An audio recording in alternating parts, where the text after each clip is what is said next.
ಅಬಕಾರಿ ಇಲಾಖೆಗೆ ಇದೀಗ ಒಂದು ರಾಜಸ್ವ ಸಂಗ್ರಹಣೆ ಮಾಡೋದೇ ಒಂದು ದೊಡ್ಡ ಟೆನ್ಷನ್ ಆಗಿದೆ. ಯಾಕಂದ್ರೆ ಒಂದು ಪ್ರತಿ ವರ್ಷ ಒಂದು ಅಬಕಾರಿ ಇಲಾಖೆಗೆ ಬಜೆಟ್ ನಲ್ಲಿ ಇಷ್ಟು ಟಾರ್ಗೆಟ್ ಮಾಡ್ಲೇಬೇಕು ಅಂದ್ಬಿಟ್ಟು ಒಂದು ಗುರಿನ ನೀಡಲಾಗಿರ್ತದೆ. ಆ ಒಂದು ಗುರಿಯನ್ನು ಆಧಾರದ ಮೇಲೆ ಆ ಒಂದು ಅಧಿಕಾರಿಗಳಾಗಲಿ ಮತ್ತೆ ಅಬಕಾರಿ ಇಲಾಖೆಗೆ ಕೆಲಸ ಮಾಡುತ್ತೆ. ಈಗಾಗಲೇ ರಾಜ್ಯ ಸರ್ಕಾರ 38,500ಕ್ಕೂ ಹೆಚ್ಚು ಕೋಟಿ ಒಂದು ಗುರಿಯನ್ನೇ ನೀಡಿದೆ. ಒಂದು ವರ್ಷದಲ್ಲಿ ಅಂದ್ರೆ ಏಪ್ರಿಲ್ ನಿಂದ ಏಪ್ರಿಲ್ ತನಕ ಒಂದು ವರ್ಷದ ಆರ್ಥಿಕ ವರ್ಷದಲ್ಲಿ ಒಂದು 38,000 ಕೋಟಿ ಒಂದು ಟಾರ್ಗೆಟ್ ಅನ್ನು ನೀಡಿತ್ತು. ಆ ಒಂದು ಟಾರ್ಗೆಟ್ ಮಾಡುವಲ್ಲಿ ಒಂದು ಅಬಕಾರಿ ಇಲಾಖೆ ಸ್ವಲ್ಪ ಹಿಂದೇಟ ಆಗ್ತಾ ಅಥವಾ ಹಿಂದೆ ಬೀಳ್ತಾ ಅನ್ನೋ ಒಂದು ಪ್ರಶ್ನೆ ಇದೀಗ ಕಾಡಲಾಗುತ್ತೆ. ಯಾಕಂದ್ರೆ ಇದೀಗ ಅಂದ್ರೆ ಏಪ್ರಿಲ್ ಆರಂಭದಿಂದ ಹಿಡಿದು ಡಿಸೆಂಬರ್ ಮುಗಿಯುವವರೆಗೇನು ಒಂದು 26,000 ಕೋಟಿ ಮಾತ್ರ ಒಂದು ಟಾರ್ಗೆಟ್ ರೀಚ್ ಆಗಿದೆ. ಆದ್ರೆ ರಾಜ್ಯ ಸರ್ಕಾರ ಕೊಟ್ಟಿರುವುದು ಒಂದು 38,000 ಕೋಟಿ.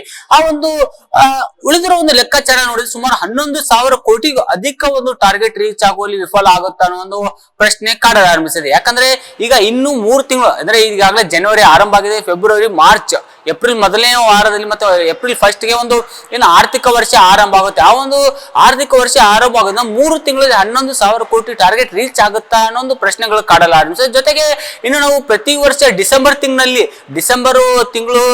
ಏನು ಕ್ರಿಸ್ಮಸ್ ಆಗಿರ್ಲಿ ಮತ್ತೆ ನ್ಯೂ ಇಯರ್ ಆಗಿರ್ಲಿ ಈ ಒಂದು ಸಮಯದಲ್ಲಿ ಸಾಕಷ್ಟು ಪ್ರಮಾಣದಲ್ಲಿ ಮದ್ಯ ಸೇಲ್ ಆಗುತ್ತೆ. ಆ ಒಂದು ಮದ್ಯ ಸೇಲ್ ಆಗಿಂದ 100 ಕೋಟಿ ಆದಾಯ ಒಂದೇ ದಿನಕ್ಕೆ ಹರಿದು ಬರ್ತೀವಿ. ಅದೇ ನಾವು ಉದಾಹರಣೆ ನೋಡಿದ್ರೆ ಹೊಸ ವರ್ಷದ ದಿನ ಈಗಾಗಲೇ 308 ಕೋಟಿ ರೂಪಾಯಿ ಆದಾಯ ಬಂತು.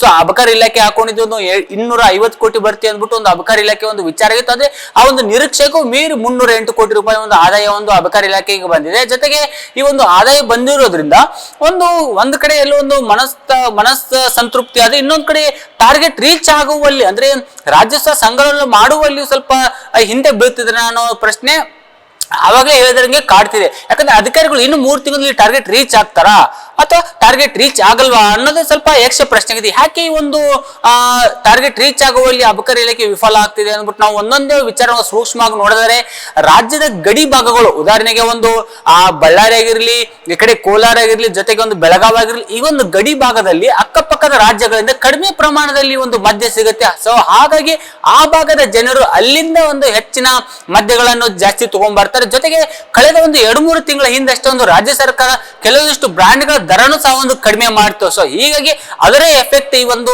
ರಾಜಸ್ವ ಸಂಗ್ರಹಣೆ ಮಾಡುವಲ್ಲಿ ಎಫೆಕ್ಟ್ ಬಿತ್ತ ಅನ್ನೋದು ಒಂದು ಕೆಲವೊಂದಿಷ್ಟು ಏನು ಮಾತುಗಳು ಮತ್ತು ಊಹಾಪೋಹಗಳು ಕೇಳಿ ಬರ್ತಿದೆ. ಅದೇ ಇದಕ್ಕೆ ಯಾವುದೇ ರೀತಿಯ ಒಂದು ಕ್ಲಾರಿಟಿಗಳು ಸಿಕ್ಕಿಲ್ಲ. ಆದ್ರೆ ಅಧಿಕಾರಿಗಳು ಯಾವ ರೀತಿ ಇದಕ್ಕೆ ಕ್ಲಾರಿಟಿ ಕೊಡ್ತಾರೆ ಅನ್ನೋದು ಸ್ವಲ್ಪ ಡೌಟ್ ಆಗಿದೆ. ಯಾಕಂದ್ರೆ ಈಗ ಉದಾಹರಣೆ ನಿಮಗೆ ಹೇಳಿದ್ರೆ ಹಾಗೆ ಒಂದು ಅಕ್ಕಪಕ್ಕದ ರಾಜ್ಯಗಳಿಂದ ಒಂದು ಕಡಿಮೆ ಪ್ರಮಾಣದಲ್ಲಿ ಲಿಕ್ಕರ್ ಬರ್ತಾ ಇದೆ. ಜೊತೆಗೆ ಈಗ ಏನು ಕಳ್ಳು ಮಾರ್ಗದಲ್ಲಿ ಹೆಚ್ಚು ಜನರು ಈ ಒಂದು ಸರಾಯಿಗಳನ್ನ ಅಂದ್ರೆ ಡ್ರಿಂಕ್ಸ್ ಗಳನ್ನ ಬಳಸ್ತಾ ಇದ್ದಾರೆ. ಜೊತೆಗೆ ಈ ಒಂದು ಏನು ಮದ್ಯದ ದರ ಕೆಲವೊಂದಿಷ್ಟು ಭಾಗದಲ್ಲಿ ಏನು ಕಮ್ಮಿ ಮಾಡಿದ್ರೆ ಅದರ ಎಫೆಕ್ಟ್ ಇದಕ್ಕೆ ನೇರವಾಗಿ ಬಿದ್ದಿದೆ ಅಂದ್ಬಿಟ್ಟು ಕೆಲವೊಂದಿಷ್ಟು ತಜ್ಞರ ಅಭಿಪ್ರಾಯ. ಕ್ಯಾಮರಾಮನ್ ಕಿರಣ್ ಜೊತೆ ವಿನೋದ್ ಕಂತರ್, ಆಶೋವೇಗ ನ್ಯೂಸ್, ಬೆಂಗಳೂರು.